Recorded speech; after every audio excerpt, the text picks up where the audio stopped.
back. Welcome back. It is Frankie and the ex-con, the truth, the naked truth you deserve to know. I am Frankie Boyer. He is GC Brown, author and entrepreneur. You, GC, and if you missed our first episode, you must go back. This is our second episode, and we want people to know what the truth is about what really is happening in our prison systems. GC Brown has experienced, I wouldn't wish on my worst enemy. You were in front of the jury and they said guilty. And what was it like for you to hear that words and what happened to you after that? So it's funny, the not funny, but so I'm sitting there and I'm not so let me back up. We get to the day of sentencing and we had filed three different motions, governmental what do they call it? Governmental misconduct, but there's another word for it. We filed that motion. We filed a motion for a new trial, and we filed. There was one other one. So we were going to sentencing, expecting sentencing to put off down the road, and that the motions were going to be heard first. That's what the attorney told me. That's what the attorney told my family. Uh, for sure, I wasn't getting sentenced that day. No one in the courtroom. I didn't prepare anything. Went to hear the motions. Sit down. My attorney says, Judge, we have three motions before the court that we'd like to address today. We'd like to put off sentencing for 30 more days. Motions denied, all three of them. We're moving to sentencing today. Wow. So I have no family in the courtroom. I have not prepared for sentencing. My attorney's not prepared for sentencing. For sure, this was not going to happen. The attorney argues. Judge doesn't want to hear it. Moving to sentencing. Fast forward, we're not prepared for sentencing. I'm not mentally prepared for it. The judge has me stand up, says the jury found me guilty across the board of every single charge they charged me with. Unbelievable. You must have been so sick to your stomach at that moment. I was so lost, and I hadn't given any time, Frankie, to consider what I might get. I didn't have anybody. I had lined up all kinds of people to speak on my behalf. State senator.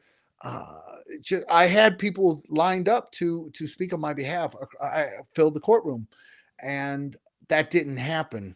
So judge hands down the sentence, and in the feds, they don't say it years. They say it months, 60 months, 40 months. In my case, the judge says you'll be remanded to the Federal Bureau of Prisons for 240 months. When he said 240 months, it didn't compute.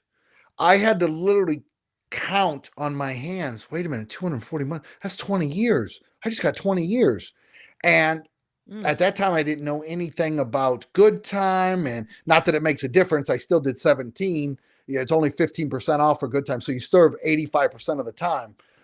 So you get a year and a half off for every 10 years at the 85%. So 3 years off of the 20.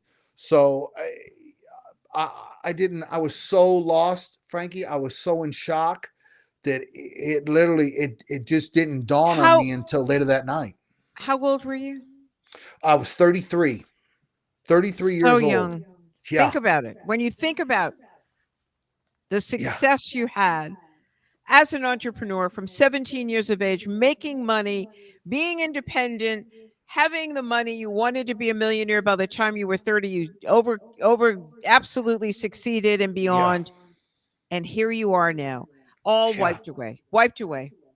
Yeah, it was. I can only imagine. Yeah, I look back at it now and I just, I blacked out.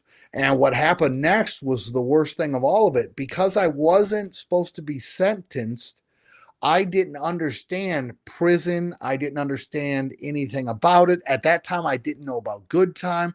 I never asked those questions because and by the way, there was no Google. There was no Google back then. There was no, there was Google. There just wasn't the phones like there are now. Oh, the smartphones. It was little BlackBerry no Pearls yes. and stuff like that. Yeah. Yeah, it was. So they took me back to the county jail that day. It dawned on me that night. I mean, obviously, I figured out it was 20 years before I got back there. But when I got back there, I couldn't believe it. I couldn't compose a sentence. I couldn't. I didn't even get on the phone and call anybody. I didn't call my family. I didn't tell them that I had been sentenced. Nobody knew. Nobody knew I had been sentenced. So I woke up the next day. I didn't sleep, but I got locked in the room, and the phones opened the next day. And I called home, and my family had already knew it. There had been something that come out in the paper that I had been sentenced, and it was it was out on the next day's paper. Uh, 240 months, 20 years. I called home, and I was in shock, Frankie. For one, I never believed I would be convicted. Two, I never thought it would be 20 years. But later that day, it got worse. Later that day, they transferred me from West Palm Beach County Jail down to the federal holding facility in Miami. So I go in there. There's a bus of us. We pick up some people in another half a bus. There was half a bus that left West Palm, stopped at a couple other county jails on the way down to Miami, picked up other people. We get to Miami. There's a busload of us. They dress everybody out in greens, which everybody was still fighting their case, and really nobody had been sentenced yet. I was the only one that had been sentenced. They put me in orange. I didn't know the difference. They stuck me in a 6x9 cell upstairs on a different floor, and it's all concrete, a door that's a regular door with a slit of glass that you can see out, a door that never opens. They feed you through a food slot, so the door never opens. There's a shower in there. I think that I'm doing the next 20 years in that cell. I remember, I Oh don't know anything gosh. about good time, and I don't No, I know anything know. about prison. I know. So So it's just a shower, that's it, and that's a it. toilet and a toilet? A one piece aluminum sink, which is filthy, stained up, disgusting, that's connected to the toilet. The You know how on a regular toilet you have the piece that picks up in the back and you can see your inner workings of the toilet? That is the sink in a prison toilet. And cement floor, cement bed. I mean, a metal bed with basically a yoga mat. So I think I'm doing the next 20 years in Oh that my cell. gosh, you poor thing. Oh, 33 I years was old thinking going that. through Oh it. my god. Oh They my wouldn't god. give me, cops kept walking by every 30 minutes What because they was have the to check meal? on you. What was the food like? I mean, I went from, it was terrible. But I had adjusted to the food because it took me 18 months to get through, 12 months actually, 13 months, 12 months to get to trial. And I did that from inside. I did it from a county jail. So I was used to the food. Yeah. Um, and I was used to being locked up. But in the county jail, you're kind of all out in the open, and the door gets unlocked every day, and you're in the day room from, I don't know, 6 o'clock in the morning at breakfast. They lock you up for a couple hours midday to clean, and they lock you back in your rooms at 10 o'clock at night. So, and I was used to the food and used to coming out, them popping the doors and coming out Right. to the day room. That all stopped. I ended up in this room. I thought I was doing the next 20 years there. Like I said, I had no idea the questions to ask. I had nothing. I've never been in trouble. Didn't know anybody had ever been in trouble. Uh, Come to find out, the beds were all full on the floor that I was assigned to. So all I was doing was waiting for a bed to go upstairs and then to be Uh, transferred to a I get prison it. Yeah. with Now a let me yard ask and you. all. But for 9 days, Oh, 9 days, 9 Frankie, days. I bet I lost 10, 12 years of my life at the end of my life from those 9 days, because you The a cop fear, passes every 30 minutes and looks in. They don't stop to talk to you. They don't stop to explain to you what's going on, that you're just in nothing. a holding part. They don't tell you. They're jerks, complete jerks. That's just so unconscionable. It really is. Oh, unbelievable. And the fact that you're in with murderers, yours was a white collar crime. Yeah, so I just don't understand the I don't understand how we got to this place. And maybe you can help us all understand as we continue this conversation with you each week.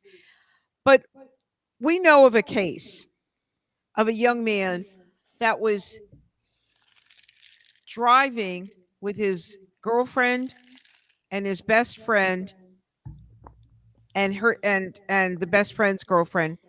The four of them were in the car, and a one-way car going the wrong way, a drunk driver smashed right into them and killed the passenger, the girlfriend, and the best friend and the girlfriend and his girlfriend.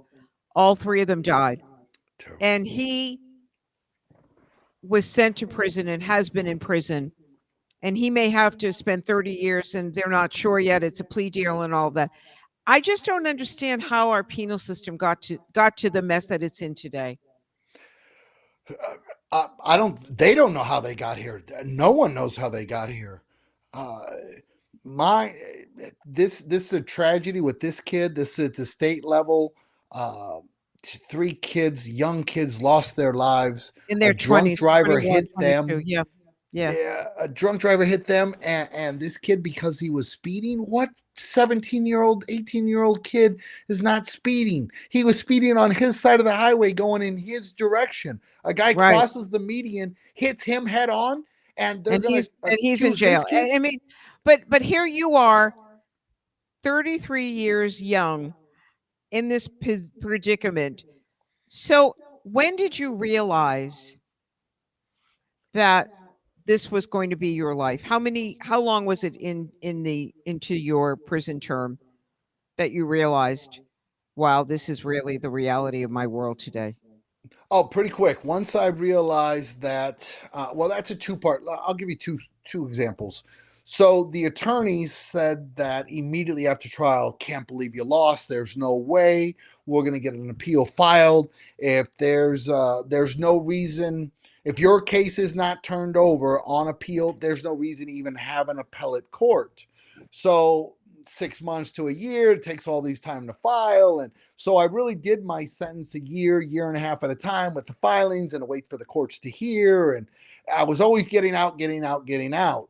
But I realized once they moved me out of the Miami facility, which, by the way, the judge recommended that I stay in South Florida, go to the Miami facility so I could be next to my attorneys and next to my family. The prosecutor, because they're just filthy, disgusting people, most of them, she says that I have separatees. There's people at that prison that I can't be around.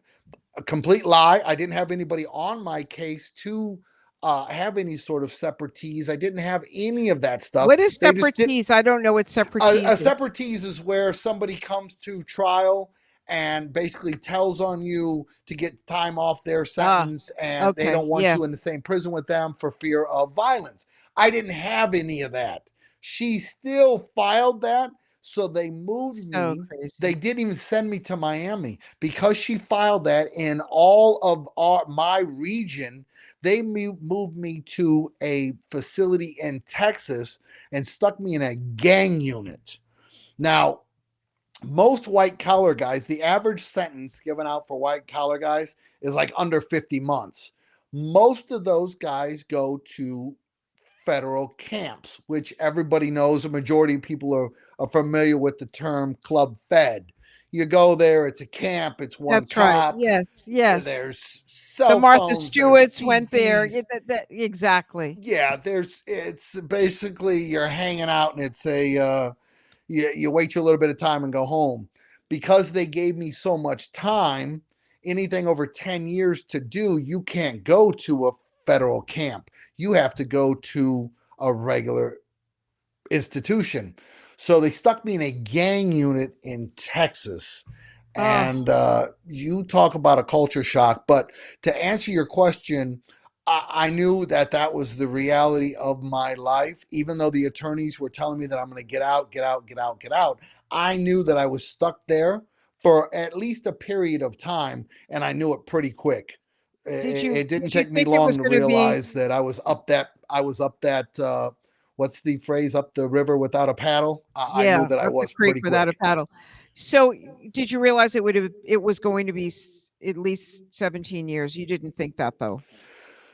No, it took me about 7 or 8 years to exhaust all of my appeals. And once I exhausted my appeals, uh, actually, it took 10 years. It took me 10 years to Wow. exhaust all of my appeals. 10 I years. 10 years. These wheels of justice do not move quickly at all. It's a very slow process, but it took me 10 years to get through the entire appellate process. And at that point, I knew that I could not get back into the courts, that I was going to do the rest of the time. And by then, I knew it was going to be 17 years. Obviously, 10 years in, I knew that I had 7 to go. But here's a side thing that we can come back to later. So it took me 10 years to get through my appellate process. Once that the government figured out that I did not have a way back into the court system, they went back and fined and took away my accountant and my tax attorney's license. They knew the entire time that I was not guilty of that crime, that it was mistakes made by my attorneys, my tax attorneys, that I had nothing to do with it. They waited till I could not get back in the court by Oh, any means at all. And then they sucks. went ahead and took away my attorney's tax license and all of his, or he took away his attorney's license and all of his tax license. They knew that him and his firm had made the mistake on day one. And so they took his Wow. license for 10 years. And by then it was too late for me to, it was too late for me to get back into the courts. And I had exhausted all of my appeals. And for anybody that doesn't know, there is no way back in. There is no frivolous motions. There is none of that. You have to have a vehicle to get into a reason to get back in front of the court. I exhausted all of those. And so 10 years in, they knew the entire time that I hadn't done it. And 10 years later, they took all of that man's licensing, Wow. his business, Wow. everything from him. Yeah. Wow. That's something I don't think I even shared with you before, Frankie. No, I forget a no. lot of it until we get back talking about this kind of stuff, that I realize just how dirty they're just filthy all the way through. They're just unfair. They're not held to any standards. They can't get in trouble when they do get caught. Prosecutorial misconduct. That was the word I was looking for earlier. Those are the motions we filed. Man, they just poo-pooed them. They said, preponderance of evidence, even if she did lie, even if she did make up things, there's still a preponderance of evidence. They use that in everybody's appeal. Oh, preponderance of So evidence, crazy. preponderance of So evidence. crazy. Oh It's my crazy. God. It's crazy. What did you do every day? So when I first got there, it was we've been over what I've done. So when I left the streets, I owned a couple of software companies, a restaurant chain, real estate from Florida to Hawaii, a flower company in Quito, Ecuador, the diamond business in Africa. I was used to moving. I was running 3 different companies on 3 different continents, all in different time zones. So I was busy. I strive best in the chaos. I get to prison. All of that stopped. It's the same gray walls. It's the same inmates. It's the same food. The food is switches. It's a 6 week menu. So All right, every 6 weeks tell you us what the repeat. menu is. What it is? What is So it? every I'll give you the lunches. The And lunches. if you have So, if you have a religious, you can't eat certain foods. They don't care. there, well, no, there's a religious diet, but you can't survive on it. Oh, okay. Every Monday or every Tuesday, it's going to be a chicken patty. Every Thursday is a chicken leg. Friday's fish. Wednesday's a hamburger. They change that up by every other week. Instead of a hamburger, every other week it'll be a cheeseburger with fries. The week without cheese, you'll get potato chips. But it's the same meals over and over. It's a 6 week floating menu that's used throughout the entire nation. It's floating at 6 weeks, and it stays that way for every quarter. And then they change it up, and instead of meatloaf at on Friday night dinner, it's on Monday night's dinner. But it's the same food all the time. So What I about was doing the same holidays? things. Go ahead. Holidays. Yeah, you get a holiday meal. So you used to, when I got there, holiday meals were, you look forward to holiday meals. But very recently, in fact, the last 2 years I was in, which I got out November 23rd of 23, the year before, they stopped doing, although they get all of this budget money, it's like $7 billion, $8 billion a year now. They took away all but 7 holiday meals. So now it's only the big holidays. You don't get those anymore. They've gone. they rob your family of the money for commissary. It's a So $6, great. $8, $9 for a bag of coffee. The same coffee you get in the store for $3, $4. Tennis shoes that they buy, discontinued pairs of it that are 35, they charge you 70 for them. It's just a racket. It's a money racket. Where It's does the just money go? what I wish I could answer that. I was a money guy on the streets. I've been around a lot of it. I understand how it moves and what it does. And in prison, so I'll give you an example, which obviously we'll get into later. You see, they come in and replaced all the TVs in the Miami facility, and they're the inexpensive $3, $4, $500 for the TV they get up there and plug in. So in our unit, the white everything's segregated, so it was a white boy TV. One of the white boy TVs didn't work after they put them all the new ones up in the whole on the whole compound, which there's 8 units, 6 7 TVs in 8 units. Replaced all of them through the whole thing, and you're talking about there's 50 or 60, well, there's 7 or 8 TVs in 8 different units, so figure that 70 TVs that they took down that worked. So they put up the new ones, and one of the white boy TVs in my unit did not work. So we called facility, had the cop call down to facilities. Facilities come down and check it out. Didn't work. We said, hey, listen, can you just put up the TV that was there? It worked. At least we'll have our TV back. All the TVs were gone. 70 TVs gone. They didn't have a single TV that worked that was in the back. They took them all. They'd buy equipment, Frankie. I used to work on crews. I'd see this stuff.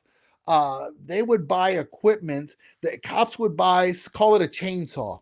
And the cops would take and they'd cut the handle off the pull cord. They'd cut the handle and say that they threw the chainsaw away and just go buy a new one. Meantime, they'd have one of us inmates throw that chainsaw in the back of their truck and take it home. They put a new cord on it. They got a brand new Black and Decker.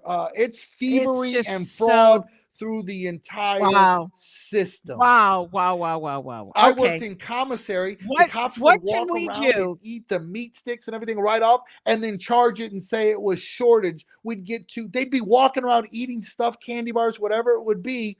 You get to inventory, they would fire the inmates in there because they'd say they'd be missing inventory. What Meanwhile, the can cops we walk do? around eating this stuff. What can we do as consumers? How can we make a difference besides speaking the truth right now? That's it. Hopefully, hoping that somebody or there's enough that we can make enough noise. When I was in prison, I did several things which we'll get into later, like the books and the coffee and all that kind of stuff. But I told everybody when I left, when and if I ever got the platform to blow the lid on the BOP, I was going to do it. And Frankie, thankfully enough, I ran into you. Look at this podcast we now have. We're going to blow the lid on this stuff. I seen it all. I lived through it all. I lived Absolutely. through the It's dirty just cops. I lived disgusting. It's 17 disgusting. years It's in there. disgusting. It's And that's disgusting. why there was something about GC's story that I felt compelled to know more. I wanted to know more, and I'm sure you do too. We are going to every week unravel his story. You're going to love the upcoming episodes. You're going to love how he met his now wife. Oh yeah, It's just such a great story. yeah. Such a great story. That one will be coming up very soon, but there's so much more from this extraordinary man and what he's gone through. We need to hear this. We need to make changes in our country today, not tomorrow. This is unconscionable. It truly is.